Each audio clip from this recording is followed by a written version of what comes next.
Unit paper अध्ययन श्रृंखला में हम साइकोलॉजी के क्वेश्चनों का पार्ट देख रहे हैं और अभी तक हमने L2 के सभी पेपरों को देखा है। L1 के 2022, 21, 17, 15 के पेपरों को देख लिया है। 2 पेपर बचे हैं 2012 और 2011 के। चलो 2012 के साइकोलॉजी के क्वेश्चनों को देखते हैं। पहला प्रश्न है, 9 वर्ष के बालक की नैतिक तर्कना आधारित होती है तो किसी कार्य के भौतिक परिणाम उसकी अच्छाई या बुराई को निर्धारित करते हैं।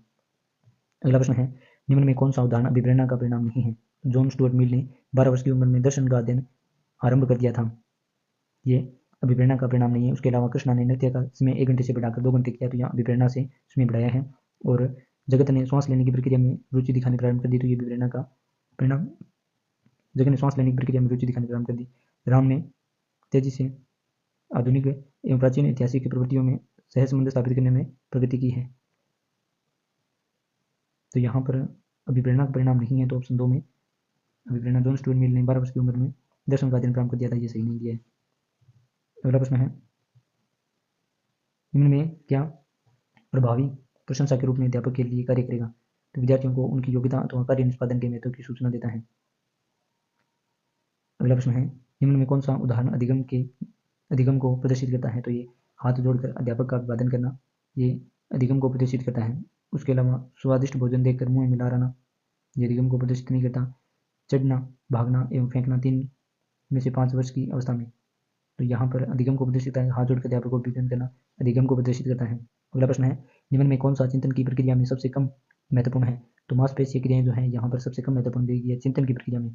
यहाँ पर चिंतन में चित्र, प्रतीक चिन्ह और भाषा यहाँ पर चिंतन में होते हैं, लेकिन मांसपेशियां कम महत्व होता है।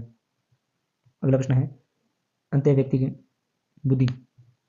बुद्धि को प्रदर्शित करने वाला व्यवहार। यहाँ अंतः व्यक्तिक बुद्धि को प्रदर्शित करने वाला व्यवहार जो है वो मिलते जुलते संवेगों यथा उदासी एवं पछतावा में भेद कर पाना वे अंतः व्यक्तिक बुद्धि को प्रदर्शित करने वाला व्यवहार है। मिलते जुलते संवेगों तथा उदासी एवं पछतावा में भेद कर पाना। उसके अलावा यहाँ दूसरे के अंतर्मन की इच्छाओं एवं मनसा का पता लगाना, दूसरे के मूड को भांप जाना और दूसरों के विचारों एवं व्यवहारों को प्रभावित करने के लिए उनसे संबंधित जानकारी का उपयोग करना। अगला प्रश्न है, निम्न में कौन सी व्यू रचना अभिप्रेत लैंगिक अंतरों को मद्देनजर रखते लैंगिक समता की भावना को विपरीत है?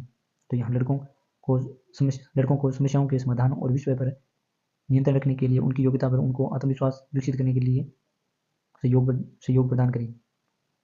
निम्न में कौन सा व्यू रचना अभिप्रेत लैंगिक अंतरों को मद्देनजर रखते हुए लैंगिक क्षमता की भावना के विपरीत है? यहाँ पर विपरीत बताया, लैंगिक क्षमता की भावना के विपरीत बताया कि लड़कों को समस्या के समाधान और विषय पर नियंत्रण रखने के लिए उनकी योग्यता पर उनको आत्मविश्वास विकसित करने के लिए सहयोग प्रदान करना यहाँ लैंगिक भावना के विपरीत बताया है।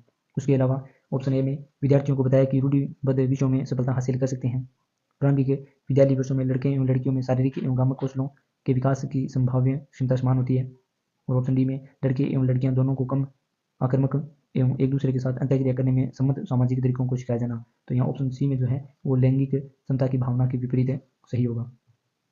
अगला प्रश्न है, एक अध्यापक किसी भी समूह में समुदाय आधारित व्यक्तिगत विभिन्नताओं को समझ सकता है?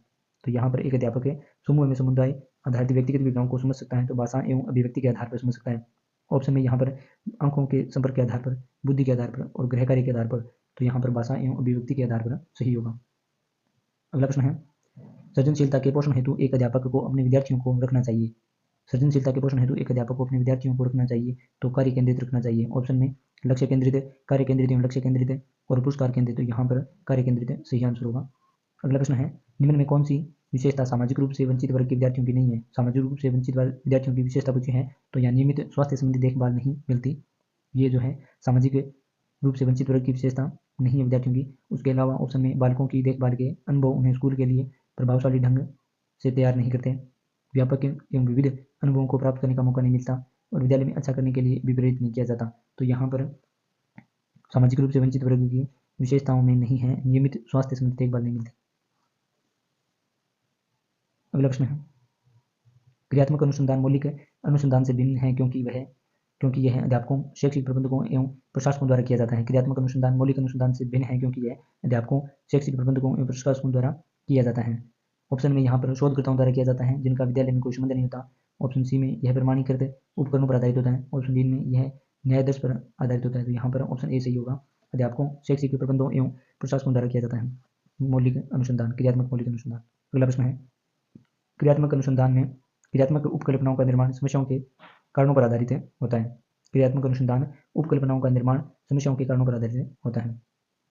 अगला प्रश्न है, राष्ट्रीय पाठ्यचर्या रूपरेखा 2005 में बहुभाषा को एक संसाधन के रूप में समर्थन दिया गया है, क्योंकि यहाँ पर ऑप्शन ए में यह एक तरीका है जिसमें प्रत्येक बालक सुरक्षित महसूस करे, भाषागत पृष्ठभूमि के कारण कोई भी बालक पीछे न छूटे, और यह बालकों को अपने पर विश्वास करने के लिए प्रोत्साहन देगा। तो ये सभी जो है यहाँ समर्थन करते हैं, राष्ट्रीय पाठ्यचर्या रूपरेखा 2005 में बहुभाषा के एक संसाधन के रूप में समर्थन करते हैं। अगला प्रश्न है, निम्न में कौन सा तरीका विज्ञान विषय को समझने के लिए उच्च प्राथमिक स्तर पर उपयुक्त नहीं है? तो यहाँ अमूर्तता के द्वारा विषय को सीखना विज्ञान विषय के लिए उच्च प्राथमिक स्तर के लिए उपयुक्त नहीं है। अमूर्तता के द्वारा सीखना, उसके अलावा वस्तुओं को प्रक्षेपण करना एवं अवलोकन को रिकॉर्ड या दर्ज करना, रेखाचित्र बनाना और वास्तविक अनुभव प्रदान करना। लेकिन यहाँ विज्ञान विषय को समझने के लिए उच्च प्राथमिक स्तर पर अमूर्तता के द्वारा विषय को सीखना सही नहीं है। अगला प्रश्न है, निम्न में कौन सा कथन बहुग्रेड शिक्षण प्रणाली के साथ सहमति नहीं रखता है? तो यहाँ विद्यार्थियों का आयु एवं योग्यता के आधार पर समान होना, यहाँ बहुग्रेड शिक्षण प्रणाली के साथ सहमति नहीं रखता है, विद्यार्थियों का आयु एवं योग्यता के आधार पर समान होना। तो ऑप्शन में यहाँ पर दिया है, एक अध्यापक एक समय में एक से अधिक कक्षाओं का प्रबंधन करता है, बैठने की लचीली व्यवस्था, विभिन्न कक्षाओं में एक ही कक्षा में अंतर क्रिया। तो यहाँ पूछा है कि बहुग्रेड शिक्षण प्रणाली के साथ सहमति नहीं रखता, तो विद्यार्थियों की आयु एवं योग्यता के आधार पर समान होना। अगला प्रश्न है, संज्ञानात्मक विकास में वंशक्रम निर्धारित करता है। संज्ञानात्मक विकास में वंशक्रम निर्धारित करता है, तो सही आंसर दिया है मस्तिष्क जैसी शारीरिक संरचना के मूलभूत स्वभाव को। और ऑप्शन में यहाँ पर शारीरिक संरचना के विकास को, सहज परिवर्ती क्रियाओं के अस्तित्व को, और इनमें से सभी दिए थे। संज्ञानात्मक विकास में वंशक्रम निर्धारित करता है, मस्तिष्क जैसी शारीरिक संरचना के मूलभूत स्वभाव को। अगला प्रश्न है, निम्न में से कौन सा कथन सही नहीं है? तो यहाँ पर प्रारंभिक जीवन की नकारात्मक घटनाओं के प्रभाव से कोई भी अध्यापक बचाव नहीं कर सकता, तो ये सही नहीं है। और सही को देखें यहाँ पर, तो जो अध्यापक यह विश्वास करता है कि विकास प्रकृति की वजह से होता है, तो वह अनुभव प्रदान करने को महत्व नहीं देता है। और ऑप्शन बी में प्रारंभिक अनुभव महत्वपूर्ण होते हैं और अध्यापक का हस्तक्षेप भी महत्वपूर्ण होता है। व्यवहारात्मक परिवर्तन के संदर्भ में विकास वातावरणीय प्रभावों के फलस्वरूप होता है, तो यहाँ कथन सही नहीं पूछा था। तो प्रारंभिक जीवन की नकारात्मक घटनाओं के प्रभाव से कोई भी अध्यापक बचाव नहीं कर सकता, ये कथन सही नहीं है। अगला प्रश्न है, निम्न में कौन सी विशेषता परिपक्वता को अधिगम से अलग करती है? परिपक्वता को अधिगम से अलग करती है कि यह एक स्वाभाविक प्रक्रिया है। परिपक्वता को अधिगम से करने वाली है कि यह एक स्वाभाविक प्रक्रिया है। उसके अलावा यह अभ्यास पर निर्भर करती है। परिपक्वता और अधिगम को यह अभ्यास पर निर्भर होती है, यह प्रेरकों पर निर्भर करती है, यह जीवन पर्यंत चलने वाली प्रक्रिया है। तो यहाँ पर ऑप्शन ए जो है यह एक स्वाभाविक प्रक्रिया है, ये विशेषता जो है ये परिपक्वता को अधिगम से अलग करती है। अगला प्रश्न है, निम्न में कौन सा कथन विकास के संबंध में सही नहीं है? तो विकास के संबंध में सही नहीं है, ऑप्शन सी दिया है, विकास के विभिन्न क्षेत्रों में संभाव्य खतरे नहीं होते, ये सही नहीं दिया है। उसके अलावा विकास प्रतिमानों की कुछ निश्चित विशेषताओं की भविष्यवाणी की जा सकती है, विकास का उद्देश्य वंशानुगत संभावित क्षमता का विकास करना और प्रारंभिक विकासवाद के विकास से अधिक महत्वपूर्ण है। प्रारंभिक विकासवाद के विकास से अधिक महत्वपूर्ण है। और यहाँ पूछा है कि विकास के संबंध में सही नहीं है, तो विकास के विभिन्न क्षेत्रों में संभाव्य खतरे नहीं है, तो ये सही नहीं दिया है। अगला प्रश्न है, दल या गैंग का सदस्य होने से सामाजिकरण उत्तर बाल्य अवस्था में बेहतर होता है। निम्न में कौन सा कथन इस विचार के विचरण के विपरीत है? तो ऑप्शन डी जो है, छोटी छोटी बातों पर झगड़ा करते हुए अपने गैंग के सदस्यों लड़ाई मोल लेता है। तो यहाँ पर ये जो है ये विचारों के विपरीत हैं। दल एवं गैंग का सदस्य होने से सामाजिकरण उत्तर बाल्य अवस्था में बेहतर होता है। और यहाँ पर अन्य ऑप्शनों को देखें तो वयस्कों पर निर्भर न होकर सीखता है, जिम्मेदारियों को निभाना सीखता है, अपने समूह के प्रति वफादार होना सीखता है उत्तर बाल्य अवस्था में। तो यहाँ छोटी छोटी बातों पर झगड़ा करते हुए अपने गैंग के सदस्यों में लड़ाई मोल लेता है, तो ये उत्तर बाल्य अवस्था का है। अगला प्रश्न है, योगात्मक मूल्यांकन का उद्देश्य पूछा है, तो ये उसमें विशेष एवं विभिन्न कार्यों पर एक विद्यार्थी ने कितना अच्छा निष्पादन किया है का पता लगाना योगात्मक मूल्यांकन का उद्देश्य है। इसमें विशेष एवं विभिन्न कार्यों पर एक विद्यार्थियों ने कितना अच्छा निष्पादन किया है का पता लगाना योगात्मक मूल्यांकन का उद्देश्य है। अगला प्रश्न है, राजू खरगोश से डरता है।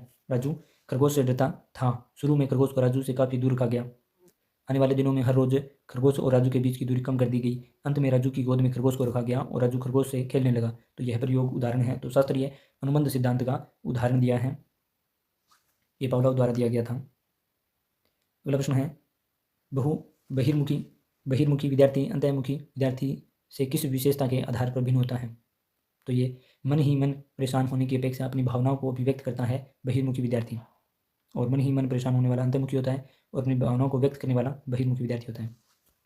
अगला प्रश्न है, निम्न में कौन कथन बुद्धि के बारे में सत्य नहीं है? तो बुद्धि के बारे में यहाँ सत्य नहीं है, यह एक स्थायी एवं अपरिवर्तनशील विशेषता है, ये बुद्धि के बारे में सत्य नहीं है, यह स्थायी एवं अपरिवर्तनशील विशेषता। उसके अलावा ऑप्शन में बुद्धि के बारे में सत्य कथन दिए गए हैं कि यह एक व्यक्ति की मानसिक क्षमता है, यह सामंजस्य अनुकूलता सामंजस्य या अनुकूलन साबित करने में सहायक होती है बुद्धि।